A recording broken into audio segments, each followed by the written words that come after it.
Now, a while back, I reviewed the TARG Kenyan gaming monitor that was a 165Hz VA panel gaming monitor, and for the price of Kenyan shillings 22,000, I did find that, the monitor was very affordable considering that it did offer some pretty decent performance. Though notably in the same video, I did point out that because the monitor used a VA panel, it suffered from some very serious and severe ghosting. So I ended up recommending that they should switch to using an IPS panel, and well, they actually listened to my feedback, as since then I've been actually daily driving their newer 180Hz TARG monitor, which uses an IPS panel. The monitor you can see behind me. Now, I didn't make a video about it, but I've been using it long enough to get a proper feel for how much better the IPS panel performs when it comes to gaming, color accuracy, viewing angles, and just overall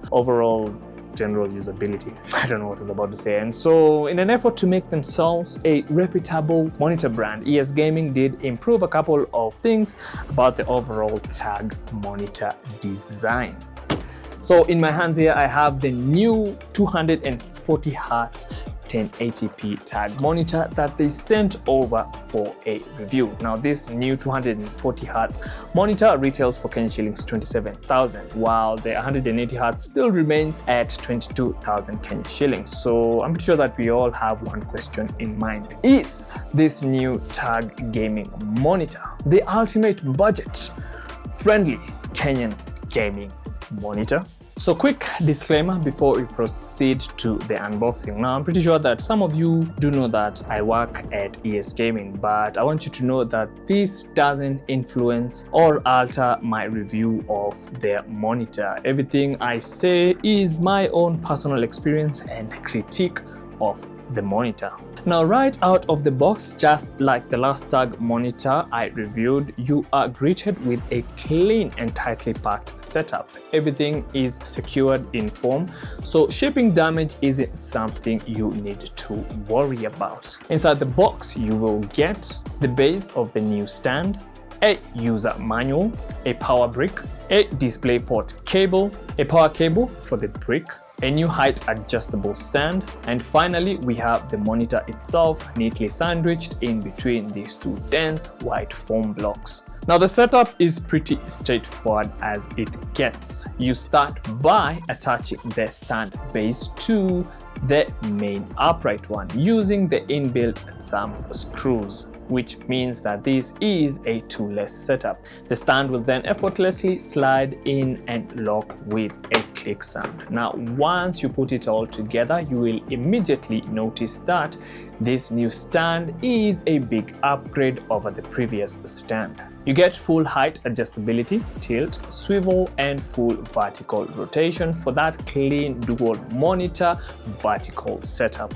Now, the overall design for the monitor remains minimal. We've got the same thin bezels up front, but the monitor is noticeably thicker this time around. I'm guessing that's to accommodate the new designed stand, which, to be fair, feels more robust. Now, personally, I don't find the added thickness distracting, and it is more of a functional change. Now, around the back, the RGB strips have gotten a size upgrade, and honestly, I've got to admit, I've really come to appreciate them in a dark room. This is especially true if the monitor is placed against a light colored or white wall. They give off this soft ambient glow which elevates your setup. Now, it's subtle, not overdone, and it's just enough to give your whole overall setup that gamer-ish vibe. Now, heading over to the rear I/O, you're getting two display ports, 1.4 ports, two HDMI 2.1 ports, an audio jack, and a USB-A port for charging your devices. So I can comfortably say that this I/O configuration is more than solid enough for a dual input setup. So I'm thinking here a PC on one end and a PlayStation or Xbox console on the other. Now, you'll also notice that the monitor has a clean matte finish throughout with minimal branding with just a small TARG logo at the middle of the bottom bezel. Now the monitor overall has a cleaner and more refined aesthetic that blends well whether you're gaming or working with this monitor. Now on to the panel that comes inside the monitor. Honestly, I'm really glad that they switched to an IPS panel. Viewing angles here are excellent just like last time, and the color reproduction is really nice. And of course, this being an IPS panel, you can expect that the ghosting issue that plagued the previous VA TARG monitor is absent here. And I'm happy to report that there is very minimal to practically no noticeable ghosting, so playing fast-paced shooters like Valorant or Apex feels really nice on this monitor. Now the 240Hz refresh rate is buttery smooth, and once experienced, it's really hard to go back to anything lower. Now motion clarity is excellent with very minimal to no input lag weirdness, as according to IPS Gaming's website, the TARG monitors are rated for a 1 millisecond response time. Personally, the monitor felt really snappy, and I really had a good time with the monitor, especially in a game like Valorant. There's also support for AMD FreeSync, which keeps screen tearing out of the equation. And yes, adaptive sync does work straight out of the box. Now this panel also supports up to 300 nits of brightness, and in HDR I think it jumps to 400 nits, as I could crank games like Forza Horizon to 400 nits and still retain detail in the highlights.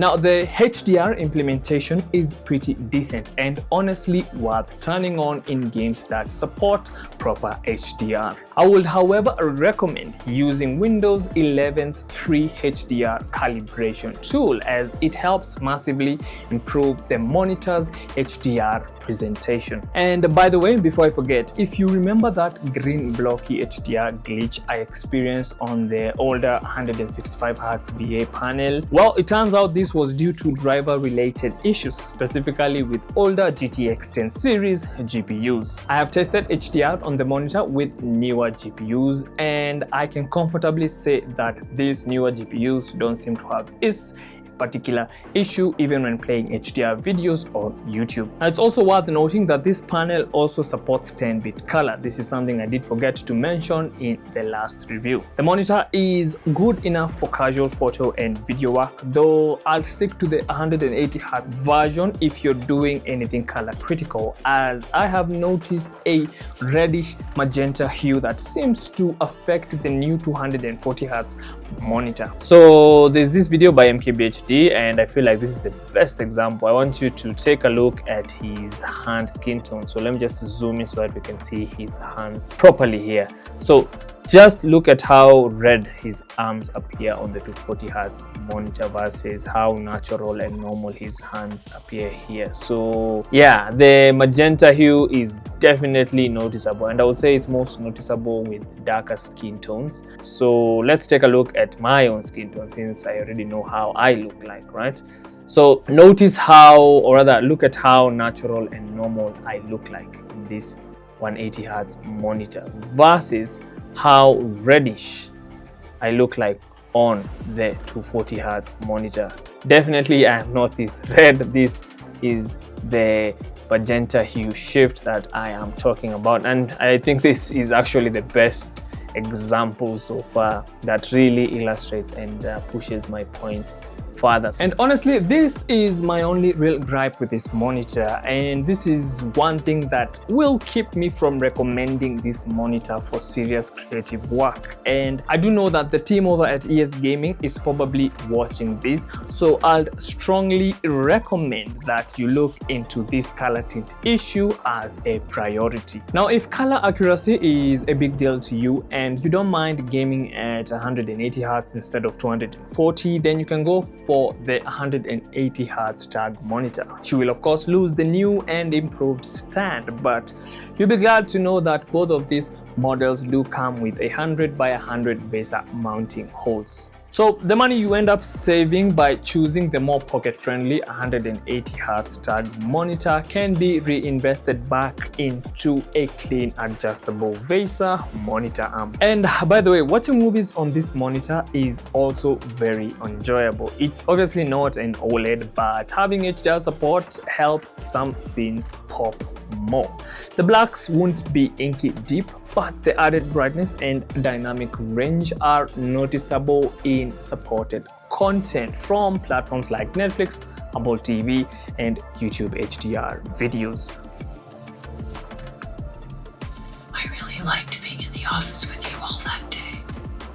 And finally, we can take a look at the monitor's OSD, or the on-screen display. It's a bit different in that it's the same minimalistic interface from their more expensive 1440p TARG monitors. And all I can say is it's functional and I prefer it over the previous OSD, though a more modern visual refresh and more TARG branding wouldn't hurt. Now, from what I have heard internally at IPS Gaming, since I already work there, is that there is an update coming to the OSD. So if this happens to drop, I'll be sure to let you know on the socials and on my YouTube community tab. So be sure to keep up with my socials and be sure to keep up with my YouTube community tab. So all in all, I'm genuinely impressed with the direction that TARG has taken here with the new 240Hz IPS monitor. Now, my biggest recommendation moving forward would be to investigate and fix the magenta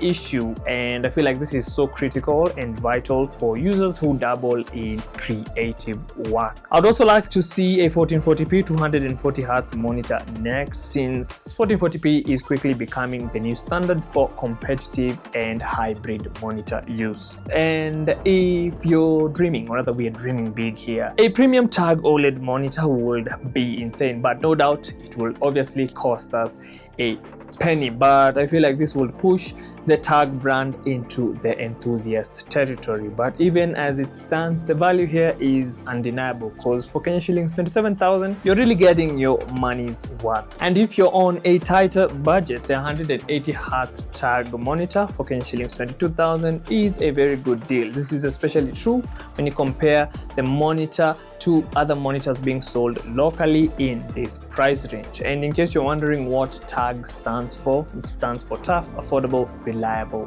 gaming. So if you're interested in buying the TARG monitor, remember you can use my code, which is code actor at checkout, for some discounts. And remember, my discount code only works when you check out online on the website. So keep up the good work, and I'll be sure to catch you in the next one. Tell me what you think about the monitor, the video, and yeah,